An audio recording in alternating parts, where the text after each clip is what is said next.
Atenção! Começa agora uma teleaula de leitura e interpretação de desenho técnico mecânico do curso profissionalizante.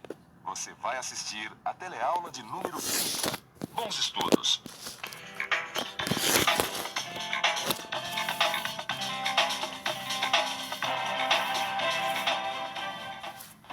E aí, aliás? Oi. Acabei de almoçar, mas eu pensei assim, vou passar lá e convidar o meu amigo para tomar um café. Ah, mas deixa que o café é por minha conta, viu? Pronto. E aí, o pessoal lá aprovou meu orçamento? Amanhã ou depois eles te dão a resposta. Ah, certo. Hoje lá na empresa, rapaz, tá uma confusão danada, tá todo mundo atrapalhado. Sabe, o pessoal lá da produção, eles me disseram que por um erro de planicidade foram feitas algumas peças, sabe, fora do limite de tolerância. Tolerância. Sabe que foi muito bom você ter falado nisso? Porque esse é o assunto da nossa teleaula de hoje. Na teleaula de hoje, você vai aprender como fazer a indicação e a interpretação de alguns tipos de tolerância geométrica utilizados em desenho técnico. Sabe, Vitorino, apesar do alto desenvolvimento tecnológico, ainda é impossível conseguir superfícies perfeitamente exatas. É por isso que existe o limite de tolerância. E assim mesmo o pessoal erra. Ah, mas isso é comum, é uma falha no processo de usinagem, nos instrumentos ou nos procedimentos de medição e pronto, a peça fica com um erro de forma. E isso é apenas o começo do que a gente vai ver hoje. Nossa teleaula está começando.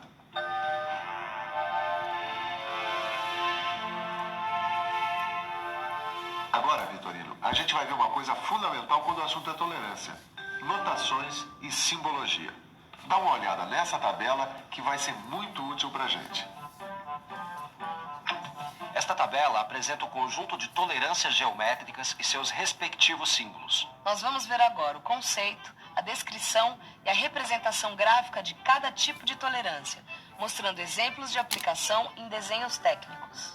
Esta tabela é dividida em 4 grupos: tolerância de forma, de orientação, de posição e de batimento. Não podemos esquecer que estes símbolos têm que ser desenhados segundo as normas vigentes. O primeiro grupo que vamos estudar é o grupo de tolerância de forma. Tolerância de forma é a variação permitida em relação a uma forma perfeita definida no projeto. Esta variação pode ser de vários tipos. A primeira delas que vamos estudar é a de retitude.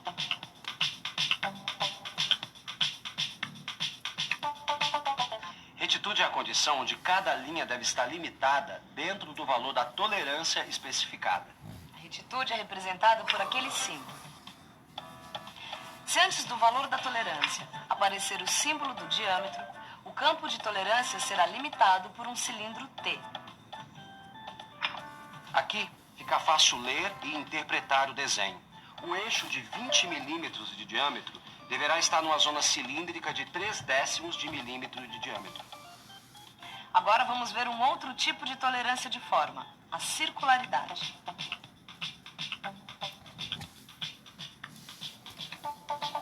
Circularidade é a condição onde todo e qualquer círculo ele deve estar dentro de uma faixa definida por 2 círculos concêntricos, distantes do valor da tolerância especificada. O campo de tolerância em qualquer seção transversal é limitado por 2 círculos concêntricos e distantes 0,5 de milímetro. E o contorno de cada seção deve estar compreendido numa coroa circular de 1/10 de milímetro de largura. Se o erro de forma estiver dentro das tolerâncias dimensionais, não será necessário especificar tolerância de circularidade, porque o erro pequeno não interfere na montagem e funcionamento da peça. Em alguns casos, como os cilindros dos motores de combustão interna, a tolerância dimensional não seria suficiente para garantir o bom funcionamento da peça. Por isso, é necessário especificar a tolerância de circularidade, que tem que ser estreita para evitar vazamentos. Bom, Miguel, agora está na hora da gente falar sobre Cilindricidade. como é que você adivinhou? Pelo símbolo. A cilindricidade é a condição em que a zona de tolerância especificada é a distância radial entre 2 cilindros coaxiais. A superfície considerada tem que estar entre 2 cilindros coaxiais. cujos raios diferem de 0,2 de milímetro. A circularidade é um caso específico de cilindricidade, no que se refere à seção do cilindro perpendicular à sua geratriz. A cilindricidade se divide em tolerâncias admissíveis na seção longitudinal do cilindro, que corresponde à sua conicidade, concavidade e convexidade, e tolerância admissível na seção transversal do cilindro, que corresponde à circularidade. Agora que vimos algumas das tolerâncias de forma, vamos estudar as tolerâncias de orientação. A primeira tolerância de orientação que vamos conhecer é o paralelismo.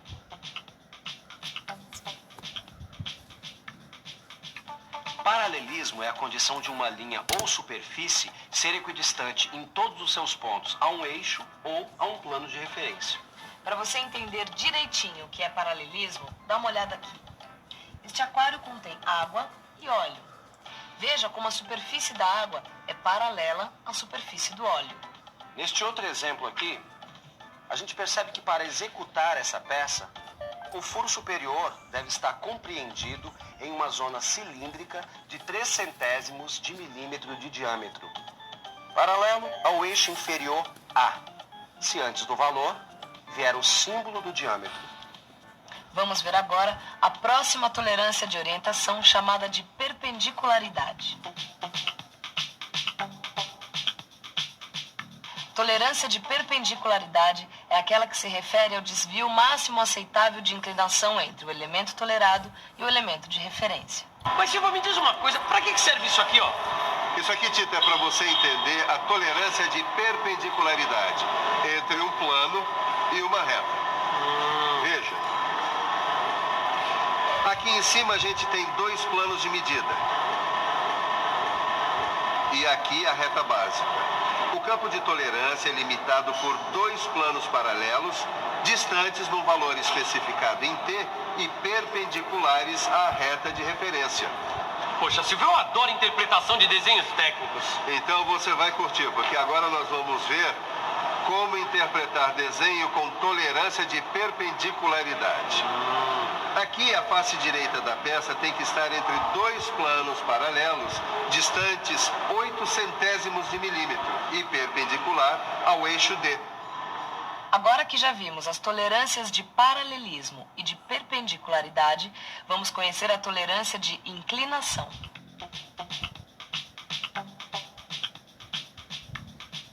A tolerância de inclinação pode ser determinada entre 2 linhas, uma linha e uma superfície de referência, uma superfície e uma linha de referência, ou entre 2 superfícies. Agora, vamos ver um desenho para entender melhor a tolerância de inclinação de uma linha em relação a uma superfície de referência. Vamos dar uma olhada nesta peça em corte.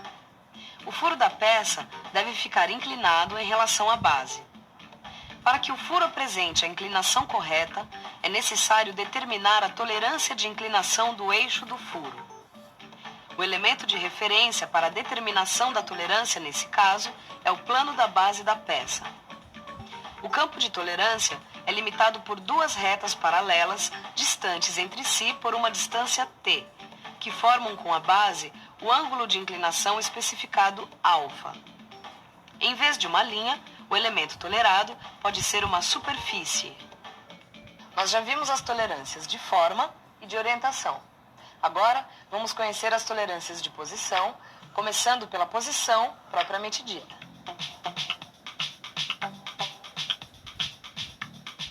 A gente pode dizer que tolerância de posição é o desvio tolerado de um determinado elemento, que pode ser um ponto, uma reta ou um plano na sua posição teórica. Vamos imaginar. Eu disse, vamos imaginar que você fosse um grande atirador de dardos. Você iria acertar o alvo com facilidade.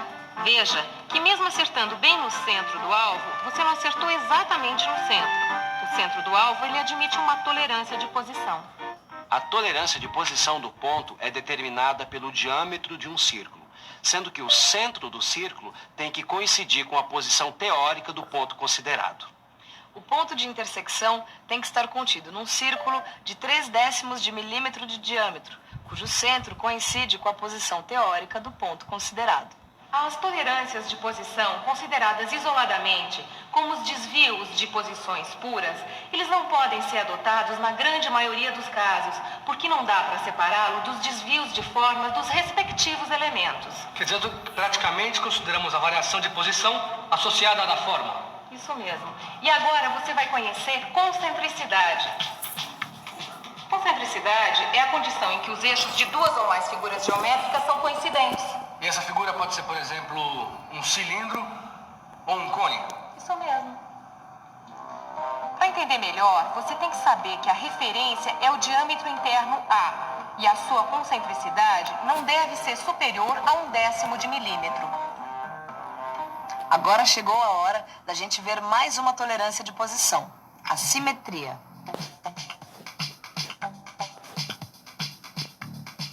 A simetria entre dois elementos que se opõem situados em torno de um eixo ou de um plano significa que eles são idênticos quanto ao tamanho, a forma e a posição relativa.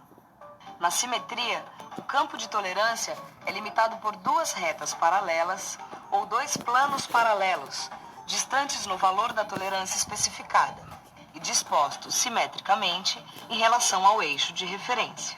Vamos dar uma olhada nesses desenhos que representam a simetria. O eixo do furo deve estar entre dois planos paralelos, distantes 0,8 de milímetro, dispostos simetricamente em relação ao plano de referência A e B. Para finalizar a interpretação das tolerâncias geométricas, vamos estudar agora o último grupo, as tolerâncias de batimento.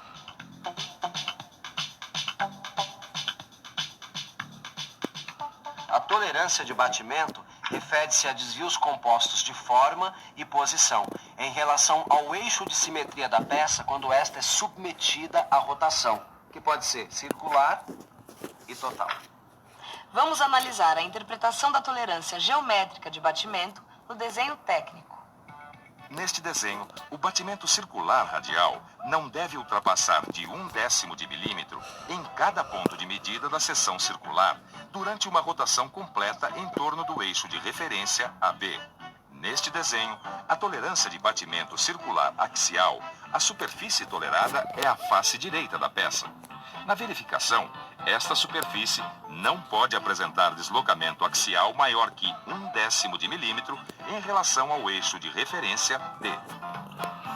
No seu livro de estudos, você tem ainda o batimento total radial e o batimento total axial. Para fixar melhor tudo que a gente viu na aula de hoje, que tal fazer uma revisão? E atenção, se liga aí que é hora da revisão. Na teleaula de hoje, você viu como fazer a indicação e a interpretação de alguns tipos de tolerância geométrica utilizados em desenho técnico. Agora é hora de você, com seu livro de estudos, aprofundar ainda mais seus conhecimentos. Bons estudos!